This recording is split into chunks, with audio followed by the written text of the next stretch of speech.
Let's bring in Carolyn Levitt, the White House press secretary, to dig more into this and other issues. Carolyn, it's great to see you. It's good to have our own private briefing today. It's great to see you, too. Thanks for having me, guys. So the Democrats are really screaming from the rooftops about DOGE, all centered around Elon Musk and USAID. Here's just a little bit of what they've been doing in the past few days. First and foremost, Elon Musk. This is a dictatorship in the making. We're not going to have apartheid in America anymore. So here's the interesting thing. A Reuters Ipsos poll that was done right after the USAID news broke found that 56% of people would like to see all foreign assistance programs suspended, which is leading a lot of people to say that the Democrats have picked a very weird hill to die on.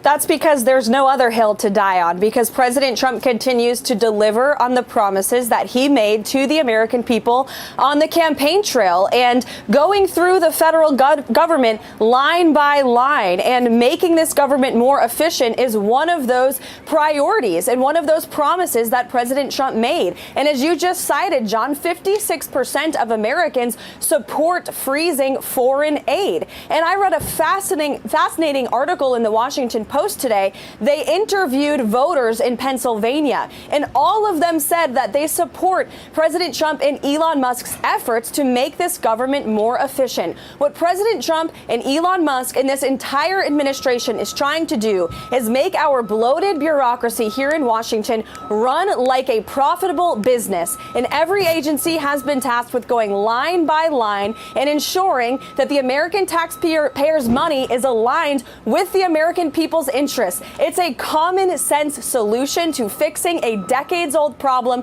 of bloated bureaucracy, waste, fraud, and abuse. And the vast majority of Americans support it. So the Democrats can hoot and holler all they want. This White House will stay committed to delivering on President Trump's priorities and being good stewards of the hardworking American people's tax dollars. All right, Caroline, again, great to have you on the program. Sandra here. So as far as President Trump's federal buyout offer, we know that expires at midnight tonight.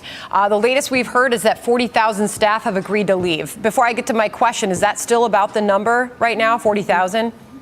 Yes. Last I checked with the Office of Personnel Management, it was more than 40,000 and counting.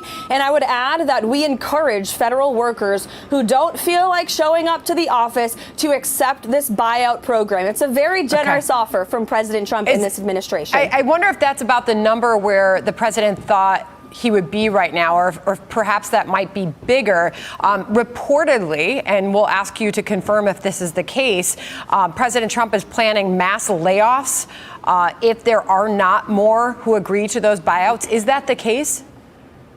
I haven't heard the president discuss that directly, so I can't confirm that. But like I said, we do know that more than 40,000 and counting federal workers have agreed to this buyout program, and they are looking forward, I guess, to having their 8-month paid vacation. The president made a commitment that he was going to encourage the federal workforce to return to the office. We know only 6% of federal workers are working in the office right now. That's unacceptable, and that's why the buyout program was offered. I want to ask about the president's announcement on Gaza the other day, which seemed to take staff members by surprise. It's something that he had talked about, but they didn't know he was going to make an announcement. A few people I've talked to who worked there at the White House, when they heard that, they said, wait, what? I mean, it's an idea. Some people think that he's laying down the gauntlet to our allies to say, well, if you don't like this idea, have you got a better idea? But the question I have is, he went through the campaign saying that he wanted to get the United States out of its involvement in foreign entanglements. This would seem to be exactly the opposite of that. I don't think so, John. The president has made it clear that he will not be sending boots on the ground at Gaza. He is not committed to that. He also has made it clear that American taxpayers will not be funding this effort. The president is trying to strike a deal to ensure that Gaza can actually be a habitable place for human beings who want to live in peace with real economic development. And President Trump is an outside-of-the-box thinker. That's, again, why the American people elected him, because he has a different perspective to the foreign foreign policy challenges that have been plaguing our world for many, many years. And so this is a great idea, and our partners in the region have begun to discuss it with this administration. We have the King of Bahrain coming to the White House next week, and the president has spoken to many of our partners and allies in the Middle East about this opportunity in Gaza. Okay, in lines of all the spending cuts, there's a lot of concern, and Democrats are penning letters to the president trying to get clarity on where he stands with the Department of Education. Is he planning to completely dismantle this? What right now is his thinking on that? Sure. Well, first, let me say the president is wholeheartedly committed to spending cuts and, of course, making the government more efficient. That's part of what DOGE is already hitting the ground running to do. When it comes to the Department of Education, the president and his policy team continue to look at options and how to reduce the size of the Department of Education, if not abolish it completely. You heard the president say, half jokingly but also serious, he wants Linda McMahon, who will lead that agency, to put herself out of a job because he wants to return the power over our education system back to the states. In fact, I actually have a statistic in front of me. 70% of 8th graders are at a below proficient level in math and reading. 70%. And that's despite spending hundreds of billions of dollars on education every single year. The current system located in Washington, D.C. is not working. And the president is committed to ensuring that states and parents have a greater say in our children's education system.